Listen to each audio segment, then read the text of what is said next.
이 가게 내가 원래 며느리 보고 하라고 해서 시작한 거야. 내가 없었으면 이런 건 꿈도 못 꿨겠지.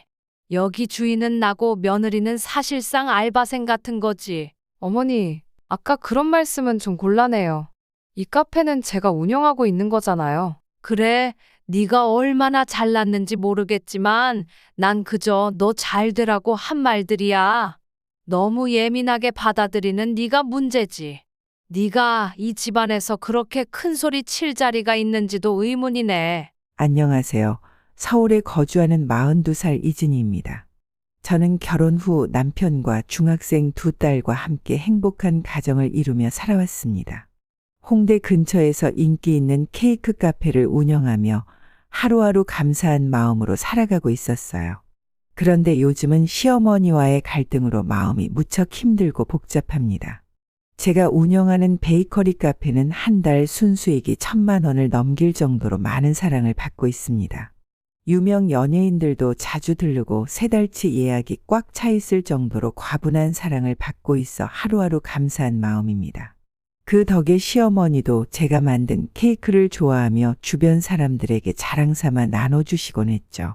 그런데 어느 순간부터 그 자랑이 지나쳐 저를 부려먹으려는 행동으로 이어지고 갈등의 씨앗이 생기기 시작했어요.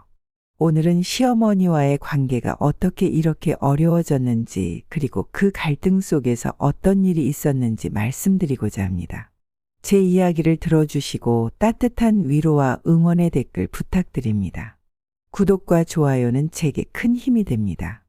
이번 이야기에서는 시어머니와의 갈등이 처음 생긴 결혼 초기를 시작으로 노쇼 사건, 저를 직원 취급했던 일, 그리고 경쟁 카페 케이크로 모욕했던 사건 등을 하나하나 말씀드릴게요.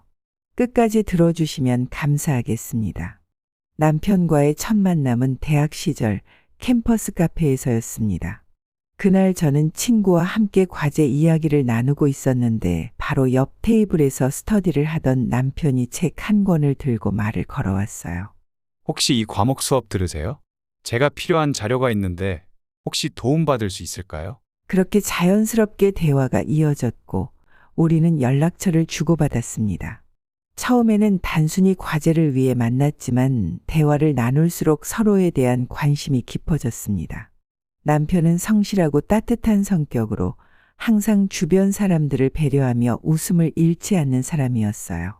저는 그 모습에 점점 마음이 끌렸고 남편도 제가 항상 열정적으로 무언가에 몰두하는 모습을 좋아한다고 했어요.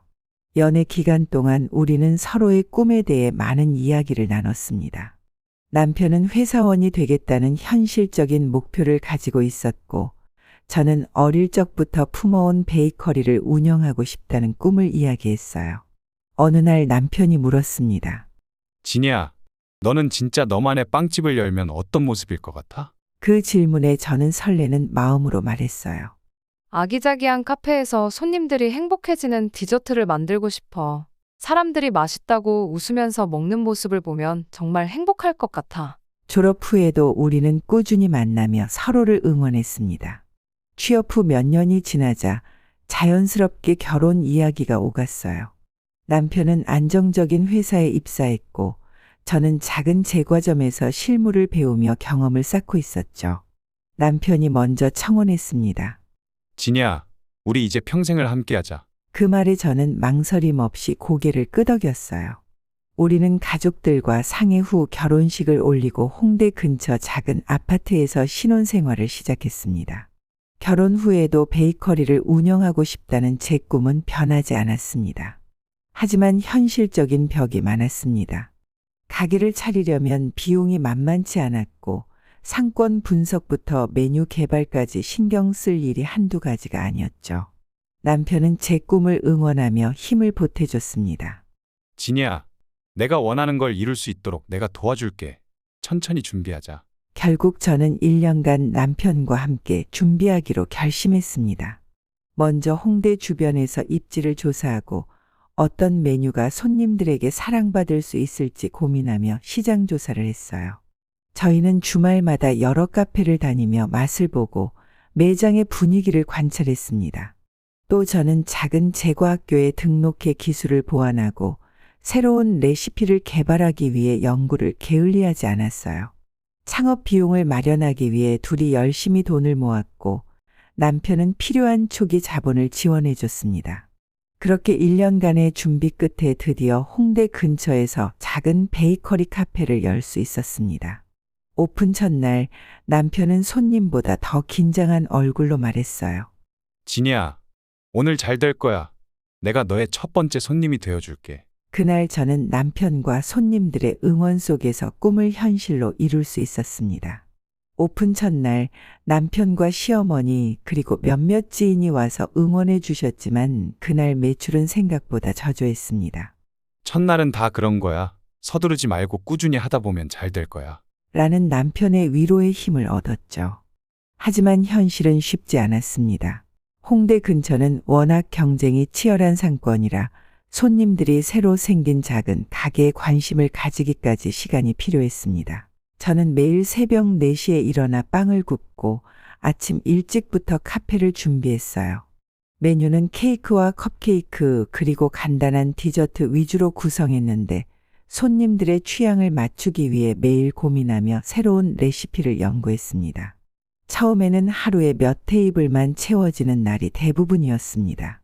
텅 빈 가게를 보며 불안한 마음이 들 때도 있었지만 손님 한 분 한 분에게 정성을 다하려고 노력했어요. 카운터에서 직접 주문을 받고 만든 케이크를 테이블까지 가져다 드리며 자연스럽게 대화를 나누곤 했습니다.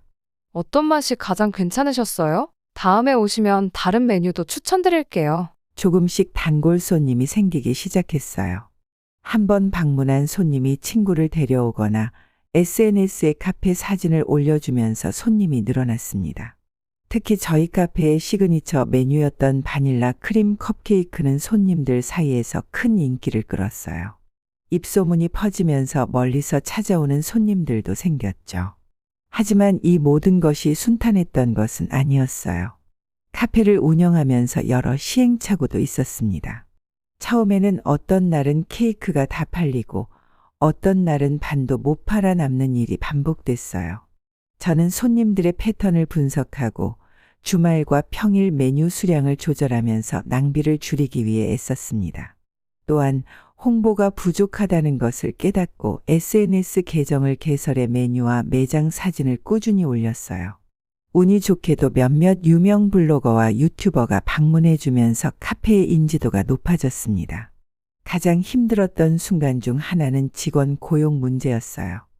혼자서 모든 걸 감당하려다 보니 체력이 한계에 달했고 작은 실수들이 발생하기 시작했죠. 결국 남편의 권유로 첫 직원을 고용하게 되었습니다. 처음에는 익숙하지 않았지만 직원과 함께 일하면서 업무 효율이 크게 높아졌어요. 덕분에 매장은 조금씩 안정되었고 저는 메뉴 개발과 서비스 향상에 더 집중할 수 있었습니다. 가장 기억에 남는 날은 오픈 6개월쯤 됐을 때였습니다. 그날은 주말이었는데 가게가 손님으로 꽉 차고 케이크와 음료가 완판되었어요. 마감 후 매출을 확인하면서 눈물이 핑 돌았던 기억이 납니다. 드디어 내가 해냈구나 라는 생각에 가슴이 벅찼어요. 이렇게 카페는 점차 안정되고 손님들의 사랑을 받는 공간으로 자리 잡았습니다. 카페를 연 지 1년쯤 되었을 때 드디어 매출이 안정권에 접어들기 시작했어요. 초기에는 하루에 몇 테이블만 채워질 때도 많았지만 점차 단골 손님이 늘고 입소문이 퍼지면서 방문객이 크게 늘었습니다. 특히 주말이면 가게 앞에 줄을 서는 손님들까지 생기기 시작했어요. 저희 시그니처 메뉴였던 바닐라 크림 컵케이크와 딸기 초코 레이어 케이크가 인기를 끌면서 매출의 주력 메뉴로 자리 잡았습니다. 매출이 늘어나자 운영 효율성을 높이기 위해 노력했습니다. 주문이 몰리는 시간대에는 직원들과 역할을 분담하며 빠르게 응대했고 손님들이 기다리는 동안 음료를 먼저 제공하거나 작은 쿠키를 서비스로 드리며 만족도를 높였습니다. 손님들 사이에서 홍대에서 꼭 가봐야 할 카페로 입소문이 퍼지면서 리뷰와 블로그 글이 늘었고 덕분에 평일 낮 시간에도 손님이 끊이지 않게 되었어요. 특히 생일이나 기념일에 맞춰 특별 주문 케이크를 제작하기 시작한 것이 매출 증가에 크게 기여했습니다. 처음에는 소규모 주문이었지만 점차 웨딩 케이크나 단체 행사용 케이크처럼 대규모 주문도 들어오기 시작했어요. 한 번은 근처 대학의 동아리 행사에서 컵케이크 300개를 주문했는데 그 행사가 끝난 후 참석자들이 줄줄이 매장을 찾아와 추가 주문을 하겠다고 했습니다. 매출이 안정되면서 월 순이익도 크게 상승했습니다. 초기에는 재료비와 운영비, 직원 급여를 제하고 나면 남는 것이 많지 않았지만 1년이 지나면서 매출이 꾸준히 증가해 마침내 한 달 순수익이 1,000만 원을 넘기게 되었어요. 그때 남편과 함께 매출을 정리하며 숫자를 확인했을 때의 기쁨은 말로 다 표현할 수 없었습니다. 진이야, 네가 정말 대단한 일을 해냈어. 라며 남편이 제 손을 꼭 잡아주던 순간이 아직도 생생합니다. 카페가 번창하면서 손님층도 다양해졌습니다. 동네 주민들뿐만 아니라 홍대를 찾는 관광객, 데이트를 즐기는 커플, 친구 모임을 위해 방문하는 단체 손님들까지 가게를 찾아왔어요. 저희 카페는 단순히 디저트를 파는 곳을 넘어 사람들이 추억을 쌓는 공간이 되었고, 저는 손님들의 밝은 웃음에서 커다란 보람을 느꼈습니다. 시어머니도 이 성공을 무척 자랑스러워하셨습니다. 가끔 친구분들과 함께 오셔서 케이크를 맛보시며 우리 며느리가 이렇게 대단하다 라며 자랑을 아끼지 않으셨어요. 그 덕분에 카페의 초반 성공은 가족 모두의 축복이자 자부심이 되었습니다. 하지만 이 행복한 시간이 계속될 줄만 알았던 제게 예상치 못한 어려움이 찾아왔습니다. 시어머니의 태도가 조금씩 변하면서 갈등이 시작됐고, 이로 인해 가족 간의 평화도 흔들리기 시작했어요. 결혼 후 시어머니와 저는 좋은 관계를 유지하며 서로를 챙겨왔습니다. 특히 카페가 번창한 이후 시어머니는 친구분들에게 자랑을 하시며 제가 만든 케이크를 나눠주곤 하셨습니다. 그런데 어느 날부터 시어머니의 태도가 미묘하게 달라지기 시작했습니다. 첫 번째 징조는 너는 내가 좋아하는 일 하면서 돈까지 번다니 참 좋겠다. 는 시어머니의 말에서 시작됐습니다.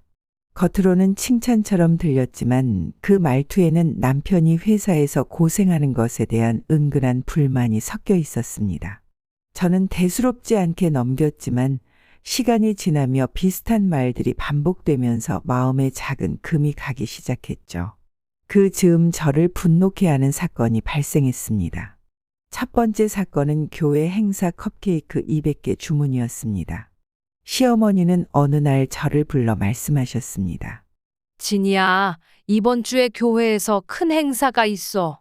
우리 교회 사람들이 너희 케이크 얼마나 맛있다고 하는지 알지? 이번에 컵케이크 200개만 만들어줄래? 그 요청을 듣고 저는 부담이 되면서도 흔쾌히 승낙했습니다. 네, 어머니. 금요일 아침까지 준비해 둘게요. 시어머니는 만족한 듯 웃으며 말씀하셨습니다. 역시 우리 며느리가 최고야.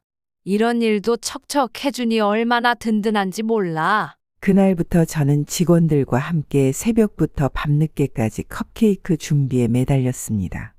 행사에 딱 맞는 색상과 디자인을 고심하며 하나하나 정성껏 만들었습니다. 200개의 컵케이크가 완성된 날, 저는 무척 뿌듯했고 시어머니가 그것을 보며 기뻐할 모습을 상상하며 준비를 마쳤습니다. 하지만 정작 금요일 아침, 시어머니는 약속한 시간에 오지 않았습니다. 연락을 드렸더니 다급한 목소리로 말씀하셨습니다. 아이고, 진이야. 내가 깜빡했네. 행사가 취소됐어. 네가 괜히 고생했네. 미안해. 그 말을 듣는 순간 제 가슴은 철렁 내려앉았습니다.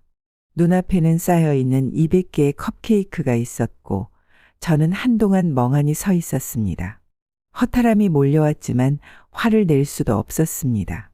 어머니도 일부러 그런 건 아니겠지라고 애써 스스로를 다독였지만 마음 깊은 곳에는 배신감과 허탈감이 자리 잡았습니다. 그런데 문제는 여기서 끝나지 않았습니다. 몇 주 후 시어머니는 또다시 저를 불러 부탁하셨습니다. 이번에는 정말 확실해. 교회 행사도 크고 다들 네 케이크를 궁금해하니까 이번에도 부탁할게. 처음 사건이 있었기에 망설였지만 저는 시어머니를 믿기로 했습니다. 다시 새벽부터 밤까지 케이크를 준비하며 약속된 날만 기다렸습니다.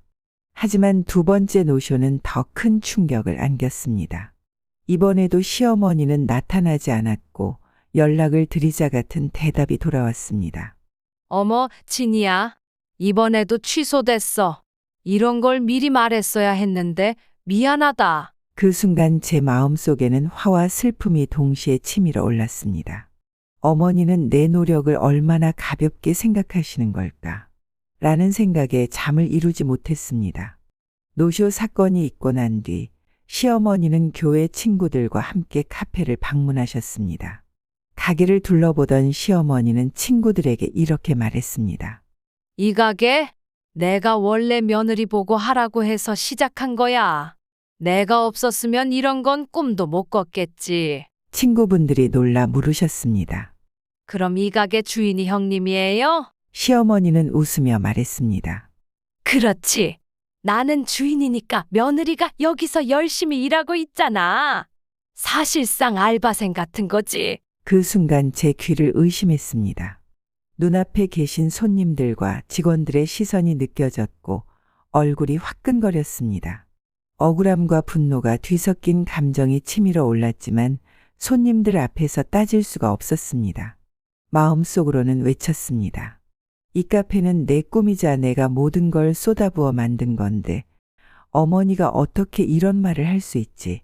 손님들이 떠난 뒤 저는 시어머니께 조심스럽게 말씀드렸습니다. 어머니, 아까 그런 말씀은 좀 곤란해요. 이 카페는 제가 운영하고 있는 거잖아요. 그러자 시어머니는 대수롭지 않다는 듯 웃으며 말했습니다. 아유, 진이야. 그냥 한 말이지 뭘 그렇게 예민하게 받아들여? 너도 알잖아. 나는 너 자랑하려고 그런 거야. 그 말에 저는 더 이상 대꾸하지 못했습니다. 그 상황이 너무나 답답하고 억울했지만 시어머니의 반응에 어찌할 바를 몰랐습니다. 가장 큰 충격은 시아버지 생신날 벌어졌습니다. 시아버지 생신을 맞아 가족들이 모였고 저는 시아버지를 위해 특별히 케이크를 만들어 갔습니다. 그런데 시어머니는 제 케이크가 아닌 경쟁 가게의 케이크를 꺼내 놓으셨습니다. 그 자리에서 시어머니는 제 케이크를 보며 비웃듯 말했습니다. 아유, 진이야. 네 케이크는 크림이 너무 느끼해. 그래서 내가 이 집에서 주문했어. 이건 요즘 사람들이 좋아하는 깔끔한 맛이라더라. 저는 시어머니의 말씀에 정말 충격을 받았습니다. 그 케이크는 제가 몇 달 동안 공들여 개발한 메뉴를 모방한 것이었고 경쟁 가게 모방으로 인해 몇 주 동안 밤잠 못 이루며 고민하는 걸 시어머니는 알고 계셨어요. 저는 그 가게를 고소하려고 준비까지 하고 있던 터라 모르실 수가 없었죠. 시어머니는 케이크를 테이블 위에 올리며 말씀하셨습니다. 진이야, 너는 왜 이렇게 못 만드니? 이게 더 맛있네. 가족들 앞에서 그 말을 듣는 순간 가슴이 쿵 하고 내려앉는 것 같았습니다. 남편이 눈치를 보며 상황을 수습하려 했지만 이미 제 마음은 산산이 부서져 있었습니다. 더욱이 시어머니는 계속해서 케이크를 먹으며 험담을 이어가셨습니다. 너는 왜 이렇게 크림을 많이 쓰니? 이런 게 훨씬 덜 느끼하고 깔끔한 맛이야. 그 말을 듣는 순간 제 귀가 뜨거워졌습니다. 시아버지와 남편조차 어색하게 웃으며 상황을 수습하려 했지만 저는 더 이상 참을 수 없었습니다. 그 자리에서 저는 참아왔던 말을 꺼냈습니다. 어머니, 제가 만든 케이크는 보지도 않고 이런 말씀을 하시면 너무 속상해요. 제가 이 일을 얼마나 열심히 하는지 아시잖아요. 그러나 시어머니는 오히려 화를 내며 말했습니다. 아니, 내가 네 잘못을 지적해서 너 잘 되라고 하는데 왜 이렇게 예민하게 굴어? 나보고 지금 아무 말도 하지 말라는 거야? 그 말에 저는 참을 수 없는 굴욕감과 모멸감을 느꼈습니다. 결국 눈물이 터져 울며 자리를 뛰쳐나왔습니다. 그날 밤 저는 남편에게 울며 말했습니다. 어머니가 나를 얼마나 무시하시는지 정말 몰라? 내가 이렇게까지 열심히 일하는데 경쟁 가게 케이크를 가져와서 험담을 하실 필요까지 있어? 남편은 미안하다며 저를 위로했지만 그조차 시어머니의 행동을 변명하듯 말했습니다. 어머니도 네가 잘 되라고 그러신 거야. 너무 신경 쓰지 마. 그 순간 저는 남편의 말조차 믿기 힘들었습니다. 내가 이 가족 안에서 정말로 존중받고 있는 걸까? 라는 생각에 잠을 이루지 못했습니다. 이 모든 사건은 제가 애써 쌓아온 자존감을 산산조각 냈습니다. 제가 가장 자랑스럽게 여겼던 카페는 시어머니의 말과 행동으로 모욕당한 장소가 되었고, 저는 시어머니와 거리를 두어야겠다고 생각했습니다. 며칠 후 충격적인 소식을 들었습니다. 제가 고소까지 고민하던 경쟁 가게가 시어머니의 교회 지인이 운영하는 곳이었고, 시어머니가 그곳에 제 케이크 레시피를 자랑삼아 이야기했다는 사실이었습니다. 경쟁 가게에서 맛을 비슷하게 구현할 수 있었던 것이 시어머니 덕분이었다니. 저는 시어머니에게 직접 따졌습니다. 어머니, 제가 만든 메뉴를 그분들에게 이야기하신 거예요? 그게 얼마나 심각한 일인지 아세요? 시어머니는 아무렇지 않게 대답했습니다. 아유, 내가 뭐 그렇게 심각한 얘기를 한 것도 아니야. 너도 배워야지. 그 사람들이 만들면서 너한테 좋은 자극을 줄 수도 있잖아. 그 대답을 듣고 저는 더 이상 참을 수 없었습니다. 어머니, 제가 이 카페를 위해 얼마나 노력했는지 아세요?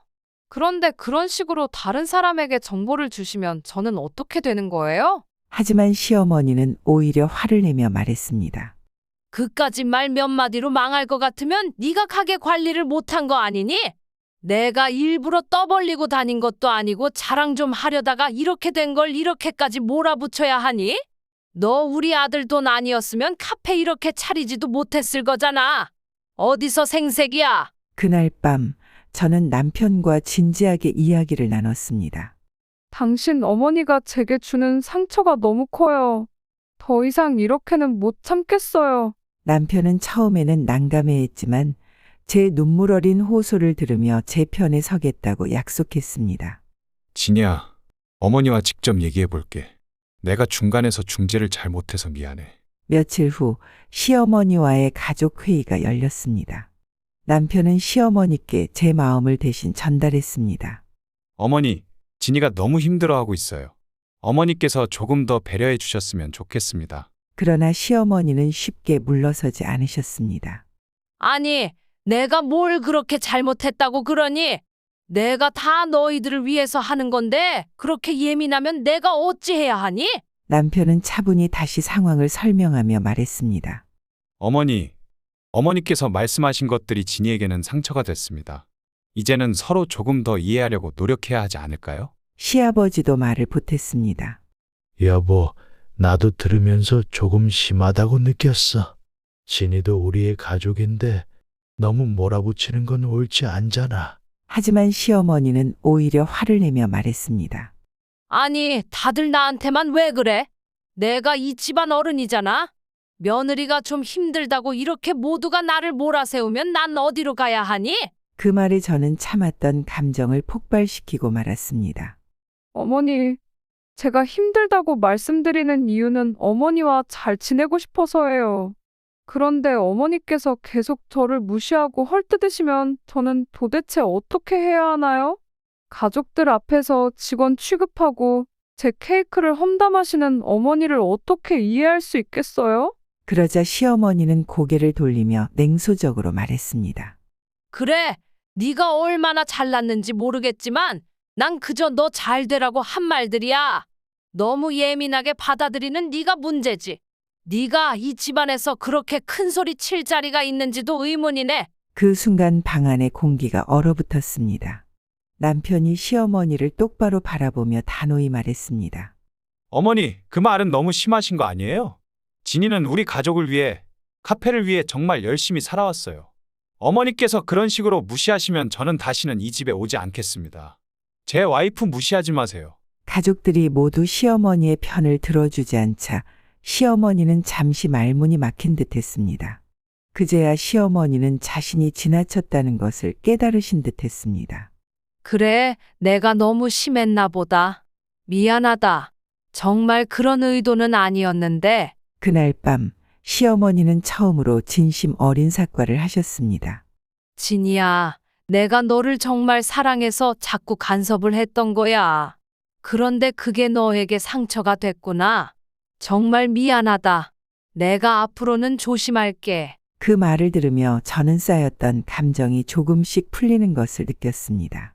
어머니, 저도 어머니와 잘 지내고 싶었어요. 어머니가 제 노력을 알아주시면 저도 더 열심히 할 수 있을 거예요. 그날 이후로 시어머니는 행동을 바꾸기 시작하셨습니다. 더 이상 저를 무시하거나 간섭하지 않으시고 오히려 제 일에 대해 응원해 주시는 모습을 보면서 저도 다시 마음을 열 수 있었습니다. 가끔 시어머니가 친구분들과 카페를 방문하시면 우리 며느리가 만든 케이크야. 정말 맛있으니까 꼭 드셔보세요. 라며 자랑하시는 모습을 보면 웃음이 나기도 합니다. 저는 지금도 홍대의 카페를 운영하며 바쁜 나날을 보내고 있습니다. 여전히 힘든 순간도 많지만 가족의 응원과 손님들의 사랑 덕분에 하루하루 감사한 마음으로 살아가고 있습니다.